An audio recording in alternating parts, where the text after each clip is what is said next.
Imagine while rang cuaig siodíh an ceacht Gaeilge don lá atá inniu an chéadaí, tá an ceacht seo faoi mí Eanáir agus leibhuiscint atá an. Okay, so Araglin. So off we go learning about January, and it's our reading comprehension today. Carcalor Begi Giestacht Gokuramak. Listen carefully. An Gevra. An Seizure atá an inis ná an Gevra. An mí atá an inis ná Eanáir, agus bíonn an amsir fuair sa Gevra de ná. An diggin tú sin? Do you understand? Tiggin? No, ní higgin. An Seizure atá an inis ná an Gevra, so this season is winter, of course. This month is January, and mí atá an inis ná Eanáir. And lastly, bíonn an amsir fuair sa Gevra, so the weather is cold in winter, as we know. And the last phrase, de ná, usually, de ná.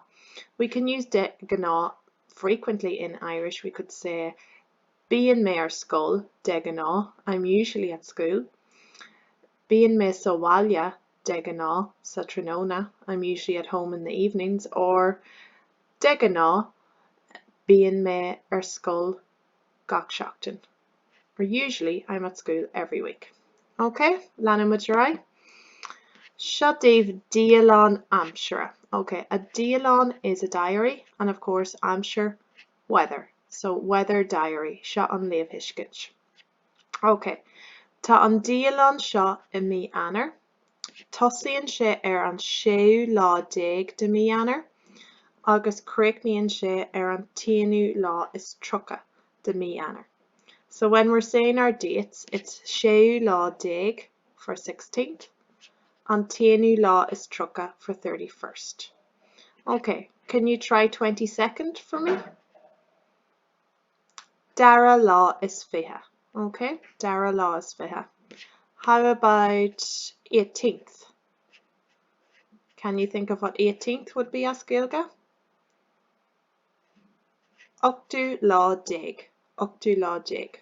Okay, so I'll read them first, and then you can read them aloud at home. An 16 grí láidir ag siadú, grí láidir ag siadú. So there's a strong wind blowing ar an 16. Now, féach ar an 17. An 17 storm war on. Storm war on. There's a big storm. So for a full sentence, you would say tá storm war on. Araglin go dtí 18. Ar an 18 tá scamal mhóra dútha. Scamal mhóra dútha. So there are big black clouds ar an 18. 19 tá an tintrach, agus an 20 tá torneach. Usually tintracht agus torneach go together as thunder and lightning, okay? The lightning is the tintracht and the thunder is the torneach. So torneach agus tintracht, thunder and lightning. Torneach, thunder, tintracht, lightning. Torneach agus tintracht. I like those Irish words. Torneach agus tintracht. Okay, Araglin go dtí an 13 is fiche. So that's your 21st. Ar an 13 is fiche, tá sé fluch. Tá sé fluch. We know that's wet. Ar an 10 is fiche, 22nd, ag cur báistí. So tá sé ag cur báistí. Agus an 3 is fiche. Now, tá a lán báistí, so tá sé ag stalú báistí. Tá sin piece of bug different, ag stalú báistí. That's when there's a whole lot of rain, ag stalú. Okay? An 4 is fiche. So tá sé ag clagarnach báistí. So again, tá a lán báistí, tá sé ag clagarnach báistí. Okay, so there's a lot of ways of saying rain because we get a lot of rain in Ireland. Guess what? There's a lot of Irish words for rain. So we could say fluch, ag cur báistí, ag stalú báistí, ag clagarnach báistí, agus ar an 5 is fiche, it's ag cur farthainne. That's another way of saying it. Ag cur farthainne.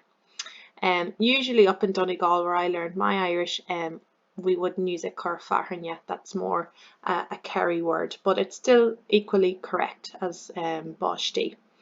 Okay, alright Glyn, an sé lás fiche, tá sé ghuifer, so wind. An seachtaí lás fiche, scamalach, tá sé scamalach, so féach na scamal, tá sé scamalach, it's cloudy. An tuchtaí lás fiche, so 28th, so we're just missing an A there, it's an-seocht íseal. Choked, as you might see from the picture, is your temperature, and if it's íseal, it's low, Carcalor. What would the opposite be to íseal? Ard, okay? So ard, high temperature, and íseal, low temperature. So aberré, an-seocht íseal. An níu lás fiche, we have an-seocht faoi bhun an róphainte, okay? So an-seocht faoi bhun an róphainte. The temperature has gone below freezing point, which we know is a notch, okay? So it's at luaja a dó, as you can see there. If you want to read the temperature, luaja a dó, so it's -2, luaja a dó. If it was up here, it'd be luaja a hain for your róphainte. Róphainte is a notch Celsius. Yeah, sinné an róphainte. As you might guess from here, róphainte is freezing. Ró is freezing, like uachtar rócha is frozen cream for ice cream. Rócha, ró is to freeze, so róphainte is your freezing point. Alright Glyn, an trocha lá, tá sé ag cur seacha go trom. An trocha lá, tá sé ag cur seacha go trom. It's icing heavily, or it's freezing heavily, so there's going to be a frost, okay? And an lá deireanach, so the last day of January, tá sé ag cur sneata go trom. Ag cur sneata go trom. Anava? Now, could you read those yourself, please, and make sure you can pronounce them? If you wish, you can go back to the start of the voice recording to hear the pronunciation again. Come on. Okay, Esham Laritanga. So this is our example. So for our leibhishkins for reading comprehension, this is the structure of your answers. Cén sais I'm sure of a on. So what sort of I'm sure or weather will be happening? So big tornach agus tintracht on mar hampla. So if there's going to be thunder and lightning, you'd say big tornach agus tintracht on. But if something is happening like ag cur báistí, ag cur farhaine, you would say bé sé ag. Okay, so for example, if it's snowing, bé sé ag cur sneata. But if you wanted to use the first example, beg sneata on.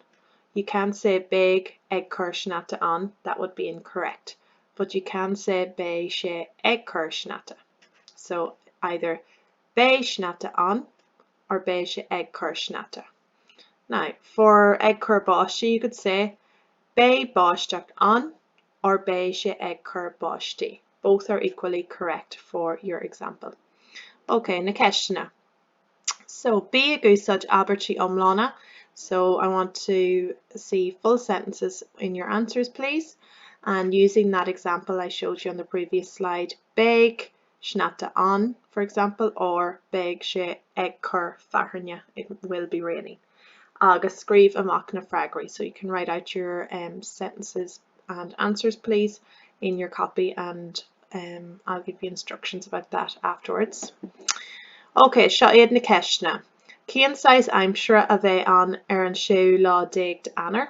So off you go to séú lá déag of Eanáir and find out which sort of I'm sure there was that day, what sort of weather, and your answer is beg blank on. Cén sais I'm sure a bheith an níu lá déag. Cén sais I'm sure a bheith an fiú lá d'Eanáir, so the 20th. Cén sais I'm sure a bheith an dara lá is fiche d'Eanáir, so the 22nd. Cén sais I'm sure a bheith an cúgu lá is fiche, 25th. Cén sais I'm sure a bheith an cathrú lá is fiche, 24th. Cén sais I'm sure a bheith an tríú lá is fiche, 23rd. Agus cén sais I'm sure a bheith an trocadú lá d'Eanáir, so the 30th. So could you please tell me in your answers 1 to 8 if we're hain go dtí a hocht cén sais I'm sure a bheith an, and you can use your big sé or bé blank an structure. Má sibh. Ok, an sais amsir atá an inniu agus amórach. Gen golf picture den sais amsir atá an inniu, agus an sais amsir a bheith an amórach. Scríb amach na habartí ag bun na picture. So tá an amsir blank inniu, tá sé ag blank inniu, and then for tomorrow, beg an amsir blank amórach, bé sé ag blank amórach. So for example, I want two picture representations of the weather for today, and then you can pretend for tomorrow what it might be like, and a description at the bottom, just a 2-sentence description at the bottom of each picture, please. Okay, so you are going to be the weather forecaster today, so that's 2 pictures, one of today's weather and one of tomorrow's. You can do that whichever way you choose, using the pictures like we had on the previous slide, or your own ideas. Okay, up to you. So cur an obair thugam, cur freagraí na ceisina agus na picture le abertí thugam ar Seesaw. Upload the written work to myself and Mr. Flynn on Seesaw, and your weather pictures also as well with your accompanying descriptions. Má sibh rang a cuaig. Well done.